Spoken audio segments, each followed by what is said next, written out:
In this session, we shall discuss about the platelets. So, platelets are the last formed elements of blood. You all know that blood, it is made up of plasma and formed elements. It consists of two components, that is plasma and formed elements. And so far we have studied about the two different types of formed elements. What are they? RBCs and WBCs. And these platelets are also the formed elements. And these platelets, they are also called as thrombocytes because these platelets, they secrete protein phospholipid complex called as thrombokinase, and hence platelets are also called as thrombocytes. And now let us look at the process of the formation of these platelets. See, these platelets, they are also derived from the stem cells of red bone marrow cells. So these platelets, they are also actually originated from the cells which have been originated from the red bone marrow cells, so called stem cells. And these stem cells are called as hemocytoblasts. So what are these hemocytoblasts? Hemocytoblasts are nothing but the stem cells of red bone marrow cells. And these hemocytoblasts, they undergoes differentiation. So these undergoes differentiation to form megakaryoblast. See, this is the megakaryoblast.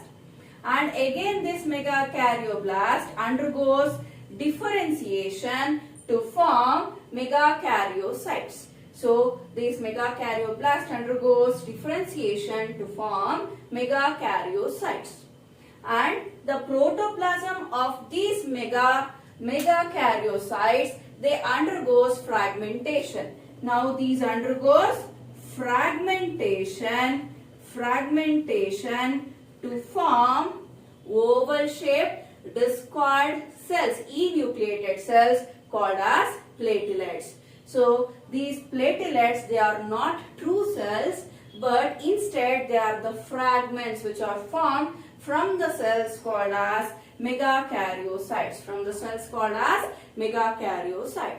And I told you, these platelets, they are enucleated. What is the shape of these platelets? These platelets are just the fragments of protoplasm. They are just the fragments.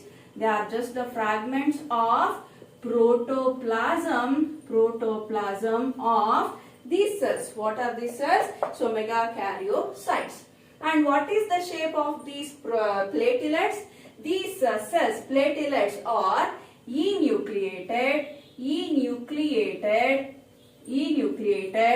oval shaped or oval disc shaped cells.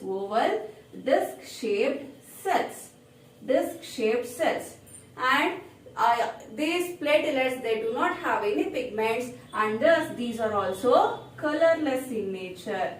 As they do not have any pigments, these platelets, they are also colorless in nature. And they are enucleated. I told you these platelets are enucleated, but still these platelets, they will be having certain cell organelles. There is the presence of certain cell organelles. Cell organelles are present, and also due to the presence of certain basophilic granules, those basophilic granules which are present inside the platelets, so those granules appears like the nucleus, but the true nucleus is not present. Actually, these are not true cells at all. Why? Because they are just the fragments of these megakaryocytes. They are enucleated, but still due to the presence of basophilic granules, these platelets, inside these platelets, it appears like they are consisting nucleus. And so what is the lifespan of these platelets? These platelets have the lifespan of about 5 to 10 days. So how many days they will be alive inside our blood? It is 5 to 10 days. And their number, the number of platelets inside our blood, the number, it varies between 1.5 to 3.5 lakhs, 5 lakhs per cubic millimeters of blood. So what is the number or volume of these platelets inside the blood? the number varies about, so in between 1.5 to 3.5 lakhs per cubic millimeters of blood. And then their diameter, the diameter of these platelets, it varies about 2 to 3 micrometers, which is the 1/5 of RBCs. So the diameter of these platelets is just about 2 to 3 micrometers, which is 1/5 of the RBCs. And what is the function of these platelets? Blood clotting or coagulation is the function of these thrombocytes. So they play an important role in the process called as blood clotting, or it is also called as blood coagulation. We shall now discuss about the hemostasis. The term heme refers to blood and stasis refers to stagnation or healing. Otherwise, hemostasis is also called as blood coagulation or blood clotting. See, whenever there is an injury, blood oozes out. So whenever our skin is cut, it damages the blood vessels, and from the blood vessels, blood oozes out, and that is called as the blood bleeding. It is called as bleeding. And this bleeding has to be stopped. And the process of stopping the bleeding of blood by the conversion of liquid blood into the semi-solid jelly-like is called as the blood clotting or blood coagulation. In our body, in our blood vessels, blood will be in liquid form. It will be flowing in liquid form. So during blood clotting, what happens here is the liquid blood will be converted into semi-solid structure. So semi-solid jelly-like structure to prevent the excessive loss of blood from the damaged vessels, from the damaged blood vessels. And here I'll just write the blood vessel. This is the blood vessel. And these blood vessels are surrounded by the smooth muscles. They are surrounded by the smooth vessels. See, whenever there is an injury occurring to the blood vessel, the blood coagulation takes place to stop the excessive loss of blood. And this blood clotting, it can be differentiated into 3 major phases. So it can be differentiated into 3 major parts. That is vasospasm, or it is also called as vasoconstriction, platelet plug formation, and coagulation. So whenever there is an injury to the blood vessels, what happens? Blood, it oozes out, it gushes out. And also our blood, it will be having plasma, RBCs, WBCs, platelets. Along with platelets, there are also the factors called as clotting factors. So there are number of clotting factors. Say there are 12 different clotting factors which are indicated or represented by the Roman letters, Roman numbers 1 to 13. 1 to 13. So there are that much, 12 number. I have written 1 to 13, but coagulation factor number 6, it has not taken into consideration here, and thus even the clotting factors are also present inside our blood. So when there is an injury or damage to the blood vessels, the endothelial cells, you know that endothelial cells, the inner wall of these blood vessels, it is lined by endothelial cells.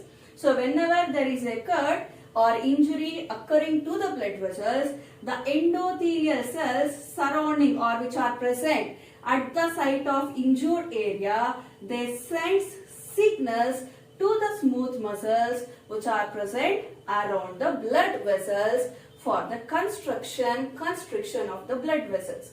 So whenever these smooth muscles receives the signals for the constriction process, now these smooth muscles, they are involved in the constriction of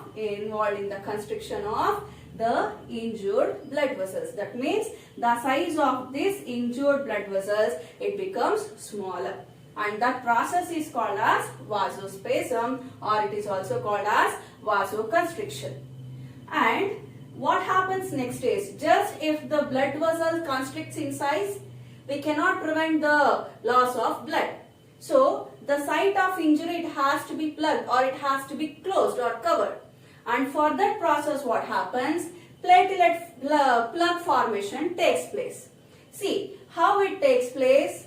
This injured site, it sends signals to the platelets which are present inside our blood. So when these platelets receives the signals, these platelets, they goes and binds to the injured site to form platelet plug. And now this platelet plug is formed, and this platelet plug, it is temporary and it will be temporarily minimizing the loss of blood. And this is not strong enough, and even it is not permanent also. As it is not strong enough, to make this platelet plug stronger, there are other factors required called as clotting factors. Clotting factors. So with the help of these clotting factors, this platelet plug, it strengthens, so that it not temporarily, it permanently avoids the excessive loss of the blood loss. Okay. So now we will study how the coagulation or clotting of blood takes place by the clotting factors. Here I will not be speaking about all the clotting factors. Here I will just be speaking about some clotting factors like prothrombin and fibrinogen. So here I will be speaking about the clotting factors, prothrombin and fibrinogen. And as I told you, all the clotting factors which are present inside our blood, they will be present in an inactive form. Why they should be present in an inactive form? Because just to avoid the blood clots inside the blood vessels. If blood clots occurs inside the healthy blood vessels, it restricts the flow of blood, and hence to avoid that clotting of factors inside the healthy undamaged blood vessels, heparin will be secreted. So heparin will be secreted. I will be talking about the heparin there. So heparin, it is an anticoagulant. So this heparin, what it does, it avoids the clotting of these clotting factors, or it avoids the clotting of blood inside the blood vessels. Okay. So all the clotting factors like prothrombin or fibrinogen, they will be present in their inactive form inside the blood vessels. Okay. So now let us speak about the coagulation. See, at the site of injury, again I am writing the damaged blood vessel here. So at the site of injury, the blood platelets, they disintegrates and they releases the platelet factor 3, which is called as platelet thromboplastin. So at the site of injury, these blood platelets, they disintegrates and they releases platelet factor 3, which is called as the platelet thromboplastin. And also the injured tissues, there are injured tissues present here, and these injured tissues, they also releases the thromboplastin. So it is also called as thrombokinase. So when the thromboplastin is released here, these two factors combines with calcium ions. These two factors combines with calcium ions to form an enzyme called as prothrombinase. So now this is an prothrombinase, it is an enzyme. And when this prothrombinase enzyme is released, now this prothrombinase, it inactivates the heparin. I told you heparin, it is present inside the blood vessels and it does not allow the clotting of blood. But here clotting of blood, it should take place to avoid the excessive loss of blood. And thus, whenever this prothrombinase enzyme is released, so now this deactivates the heparin and it catalyzes. Now this prothrombinase enzyme, it catalyzes the conversion of this inactive unstable protein which is present in the plasma called as prothrombin into thrombin. So prothrombin, it is a coagulating factor or clotting factor which is present in its inactive form. So now this prothrombinase enzyme, it catalyzes the conversion of prothrombin into thrombin. And thrombin, it is an active form. So thrombin is the active form of prothrombin, and now this prothrombin, it is formed. So this is an active state. So this prothrombinase, it converts prothrombin into thrombin by combining with calcium ions. And once the active thrombin is formed, now this thrombin, what it does, now this active thrombin catalyzes the conversion of unstable, soluble, not unstable. So now this thrombin, it catalyzes the conversion of soluble fibrinogen into insoluble fibrin. So fibrinogen, it is also a clotting factor, but it is an inactive form. When it is present in fibrinogen form, it is soluble, it dissolves easily. So if it dissolves easily, it cannot help in the clotting of blood. And thus this thrombin combining with the calcium ions, now catalyzes the conversion of fibrinogen into fibrin. So how it converts? See, fibrinogen, it is a polymer. What it is? It is a polymer. It is made up of many monomer units. So when this is a soluble form. So first this thrombin acts upon this fibrinogen. So it breaks down into small monomers. Again this thrombin repolymerizes those monomers to form long insoluble thread-like structures called as fibrin. So fibrin, now it is long insoluble thread-like structures. So when these insoluble fibrins are formed inside the blood, now these fibrin, they will go and bind around the platelet plug to form the mesh-like structure, and within this mesh-like structures, what happens?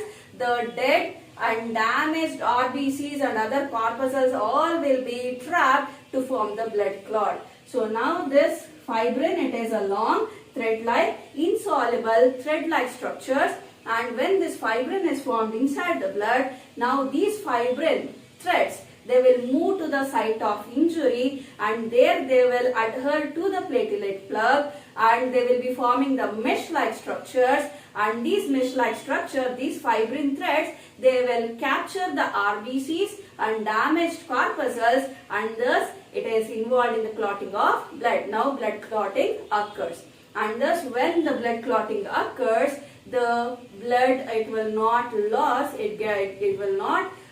pass through the injured site, and this process is called as blood clotting. So coagulation, actually, once again I'll go through it. Coagulation occurs in 3 different steps. So that is formation of prothrombin activase. So it is activation. Here prothrombinase, it is an enzyme. So formation of prothrombinase, it is the first step in coagulation, and the conversion of this unstable inactive prothrombin into thrombin, this is the second step of coagulation, and the conversion of fibrinogen into fibrin is the third step. So this is how the blood clotting is occurring inside our body. And this insoluble fibrin, it combines with the blood cells to form clots, I told you. And after many days, what happens? These blood clots, they will shrink. So when the blood clot shrinks, from the wound you can observe yellow colored liquid oozing out. So yellow colored liquid will be oozing out from the wounds after blood coagulation, and that is nothing but the serum.